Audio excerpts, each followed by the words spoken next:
बच्चों good morning. Saturday की सुबह है आपको, और जैसा कि प्रॉमिस किया था हमने लास्ट जो एक्सरसाइज की थी कि अब हम सर्कल्स पर आएंगे।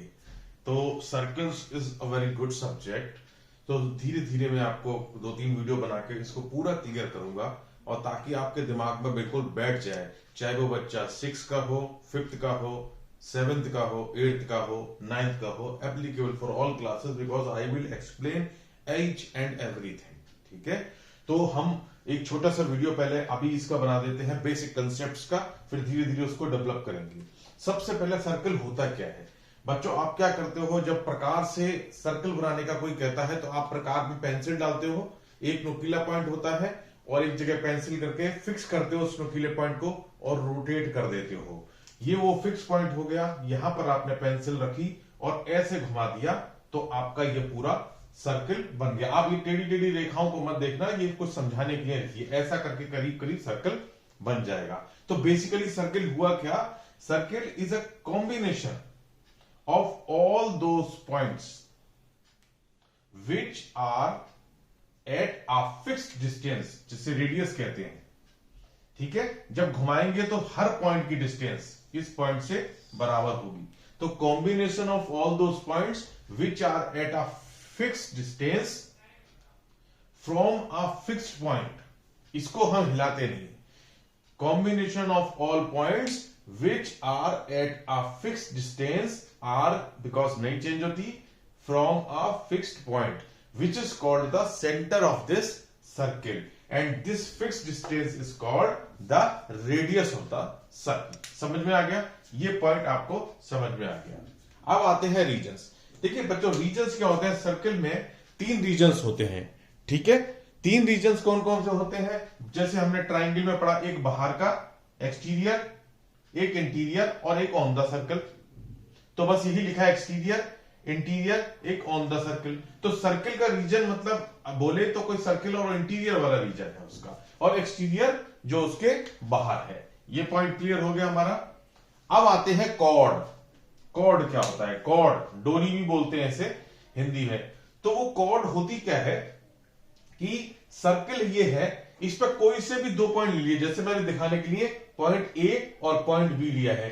ठीक है, ऐसे ही पी और क्यू भी ले सकते हैं, ऊपर भी ले सकते, मतलब लाइन सेगमेंट, स्ट्रेट लाइन जिसे हम कहते हैं joining any 2 points on the circle. Any 2 points on the circle means ये भी हो सकती है, this is also a chord, AB is also a chord, PQ is also a chord। तो सर्किल पर कोई 2 पॉइंट लें और उनको जोड़ दें तो वो लाइन सेगमेंट ही कॉर्ड कहलाता है। तो AB is called the chord of this circle। अब क्या होता है, कॉर्ड को धीरे धीरे देखिए बढ़ाते चले जा रहे हैं। एक पॉइंट ऐसा आएगा, मैं PQ से जब जोड़ रहा हूंगा, एक कॉर्ड ऐसी भी आएगी, जैसे मैं मान लो यहां है, एक कॉर्ड ऐसी भी आएगी कि जब मैं इसको इससे जोड़ रहा हूंगा तो ये लाइन सेगमेंट सेंटर से पास हो रहा होगा। ऐसे ऐसे करता चला जाऊंगा, एक ऐसा भी आएगा जो सेंटर से पास हो रहा होगा। तो वो कॉर्ड क्या कहलाती है, diameter of the circle. The chord joining 2 points on the circle which passes through the centre of the circle is called the diameter, and this is the longest chord. Because इसके बाद जो diameter से cord जाती है, इसके बाद जब भी कोई कॉर्ड खींचेंगे हम तो वो डायमीटर से छोटी ही होती चली जाएगी। तो chord is the longest chord which is called a diameter also. ये आपका सवाल पूछा जा सकता है एग्जाम में। ठीक है, उसके बाद ये भी पूछा जा सकता है कि how many diameters are possible in the circle. तो आप कहोगे इनफाइनाइट, बिकॉज ये कॉर्ड जो सर्कल से जाती हैं, हर एक पॉइंट देखिए कितनी सारी कॉर्ड हैं जो सर्कल से जा सकती हैं। तो infinite number of chords are possible. ठीक है, आते हैं नेक्स्ट पॉइंट पर, व्हाट इज आर्क। आर्क क्या होता है, जैसे पॉइंट ए और बी लिए हमने, ठीक है, और ए और बी पॉइंट को, एक तो हो गया कॉर्ड जो सीधी लाइन है, आर्क क्या हुआ, ये जो सर्किल का पार्ट है। आर्क क्या हुआ, कोई भी 2 पॉइंट लिए उन पॉइंट को जब हमने एक तो सीधे कॉर्ड बनी और एक बना उस सर्किल का हिस्सा उन पॉइंट्स के बीच में, जो मैंने ये करके आपको गोले करके अब पता है क्यों दिखाया, ये इसलिए दिखाया है। तो ये this is part is called a arc, और आर्क की वजह से हम इसे ऊपर ऐसे एक हल्का सा सर्कल का टुकड़ा बना के दिखाते हैं। ठीक है, ये आर्क देखिए, आर्क तो ये भी है पर ये भी तो आर्क है जो बड़ा वाला हिस्सा है, तो इसको हम कहते हैं मेजर आर्क और इसे कहते हैं माइनर आर्क। अगर कोई कहेगा माइनर आर्क तो this A B is a minor arc, बीच में आप चाहो तो यहां भी सी लिख सकते हो, तो एसीबी भी लिख सकते हो इसे, और ADB is a major arc. ठीक है, और अगर कोई कुछ ना बोले कि मेजर माइनर वर्ड, तो हमेशा आप समझना कि he is talking about minor arc not major arc. ठीक है, सवालों में अब आता है कि सेमी सर्कल की बात जैसे करते हैं हम। अब आर्क देखिए, जैसे हम डायमीटर कॉर्ड से डायमीटर पे चले, ये आर्क भी धीरे धीरे जब हम बढ़ाएंगे और मान लो एक डायमीटर खींचा, तो डायमीटर में भी तो मेजर और माइनर आर्क बने नहीं, मेजर और माइनर नहीं बने, वहां इक्वल आर्क बने, वहां मेजर और माइनर दोनों बराबर है, क्योंकि अगर ये कॉर्ड है डायमीटर तो ये वाला आर्क और ये वाला आर्क बराबर होंगे। कोई भी सेगमेंट जो सेंटर से जाता है वो आर्क बनाता है, वो डायमीटर कहलाता है, और कोई भी डायमीटर सर्किल को दो बराबर हिस्सों में बांट देता है, तो दोनों आर्क बराबर होंगे। ये सवाल भी आपके एग्जाम में पूछा जा सकता है। ठीक है, तो आर्क बेसिकली जो डायमीटर से डिवाइड होता है वो सेमी सर्किल भी कहलाता है। ठीक है, अब आता है सेगमेंट। सेगमेंट क्या होता है? देखिए, सेगमेंट का मतलब ही होता है टुकड़ा। तो ये एक सर्किल है, अब इसको देख लीजिए, यहां पर ये एक सर्किल है, थोड़ी देर के लिए ये जो डबल जाली है ना, इसको भूल जाओ, ये मानो कि ये पूरी सिंगल जाली ऐसे ऐसे जा रही है। ठीक है, ये लाइन भी भूल जाओ, ये लाइन भी भूल जाओ, ऐसे ऐसे। तो ये सर्किल के अगर मैं ए बी मैंने टुकड़े को अलग कर दिया यहां दिखा के, ताकि आपको समझ में आए, ये दोनों सेगमेंट कहलाते हैं। सेगमेंट मतलब टुकड़ा। तो सर्किल के दो पीसेस बन जाएंगे अगर ए को नीचे कर दूं, एक तो ये और एक ये पूरा सेगमेंट। एक सिंपल ऐसे ऐसे लाइन से दिखाया गया है और एक ऐसे ऐसे लाइन से, तो ये दोनों हिस्से सेगमेंट कहलाते हैं। कोई भी दो पॉइंट ले लो, लाइन खींच दो, वहां से दो टुकड़ा अलग कर दो, तो सेगमेंट। ये भी बने क्या? Minor segment, major segment. जो बड़ा दिखता है वो मेजर और जो छोटा दिखता है वो माइनर, और अगर बात ना की जाए तो समझ लो माइनर की बात हो रही है हमेशा। अब आते हैं ये सेगमेंट। सेक्टर, सेक्टर क्या होता है? ये तो टुकड़े हो गए। सेक्टर को अब इसको देख लीजिए, जैसे दो पॉइंट है पीसीबी, पीसी है, ये एक आर्क हो गया। ठीक है, आर्क के दो एंड पॉइंट होगा पी और क्यू, तो एंड पॉइंट से जो सर्किल को जोड़ती हैं रेडियस, तो एक तरीके से the region between the arc and and points of arc joining two the circle means the region which is enclosed by the two radius and the arc, और ये रेडियस कहां से फॉर्म होंगी?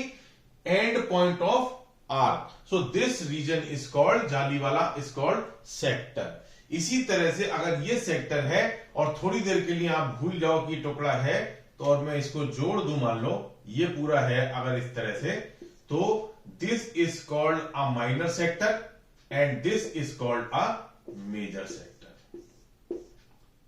हर चीज में सेक्टर बनेगा, मेजर माइनर, आर्क में भी मेजर माइनर, सेक्टर में भी मेजर माइनस, और सेगमेंट में भी मेजर माइनस। सो सेक्टर क्या हुआ कि दो point joining the radius through radius to the circle and arc, so between arc and the radius this point is called the sector. Sector जो हो गया major minor sector and major sector, बात ना की जाए तो माइनर सेक्टर माना जाता है।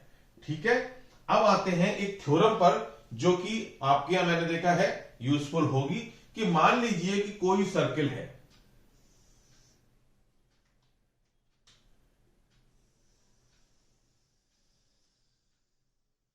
ये एक सर्किल है, ये एक पॉइंट है, ये कह रहा है कि इक्वल कॉर्ड्स, कॉर्ड क्या होती है? एक मान लो ये है, एक मान लो ये है, ये मान लो ए बी हो गई और ये हो गई सी डी।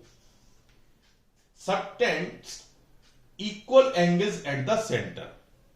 तो दो कॉर्ड, ये थ्योरम है कि दो कॉर्ड जो बराबर लंबाई की हैं वो सेंटर पर सेम एंगल बनाती हैं। तो आप देखो कैसे प्रूफ करोगे। आप मान लो कि there is a circle centre O, two chords are A B, तो let us join A to centre, B to centre, C to centre and D to centre. लिखोगे आप ऐसे। अब आप देखोगे in these two triangles, triangle A B O and triangle C D O, this are the equal, because chords आपको दे ही रहा है इक्वल है। उसके बाद दीज आर द रेडियस, तो ऑल फोर आर इक्वल। तो आप इस ट्राइंगल में कह सकते हो A O is equal to O C, B O is equal to O D and A B is equal to C D which is given. तो क्या रूल लगेगा, S S S congruence rules. ठीक है। सो congruence theorem क्या कहती है, जब तीन साइडें बराबर हो तो सर्कल कॉन्ग्रुएंस हो जाता है, मींस उसके सारे एंगल, सारी साइड्स बराबर होंगी। Hence this angle is also equal to this angle, this angle is equal to this angle और this angle is equal to this angle. और वैसे भी ये दोनों एंगल भी बराबर होंगे क्योंकि ये दोनों ट्राइंगल जो बन रहे हैं उसकी दो साइड्स बराबर हैं, तो अपोजिट एंगल्स भी बराबर होंगे। तो आप लिख सकते हो कि इनके तीनों एंगल बराबर होंगे और यही हमें प्रूव करना था कि angle A O B which is at the centre और C O D are equal to each other. ठीक है। इसका वाइस वर्सा भी आ सकता है कि two chords which are making equal angles at the centre are equal.